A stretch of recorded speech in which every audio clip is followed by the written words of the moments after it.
Hello everyone, welcome back to another video from Gaming Basics. In today's episode, I will be guiding you through an easy step on how to log in to FreeFire Max with Google. If you already have a Google account and you'd like to log into FreeFire Max with it, then here is how you can easily do it. The first step is to open the FreeFire Max application from your app drawer. Once you get to this sign-in interface, go ahead and tap on the More button appearing on the display. Now, it'll take you to more login options.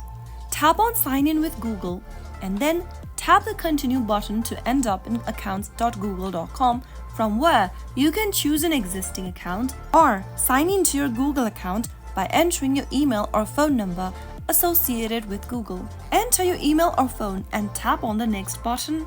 On the next page, enter your password and tap on Next. Once you're done, you will now be able to log in to FreeFire Max with Google. Tap on the middle of the screen to begin, and there you have successfully logged in to FreeFire Max with Google. So that is how easily it can be done. If you found the video to be helpful, go ahead and give us a thumbs up. Don't forget to subscribe to our channel by hitting the subscribe button.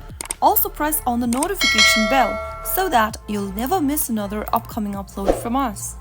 I will be back again in the next video. Thank you for watching.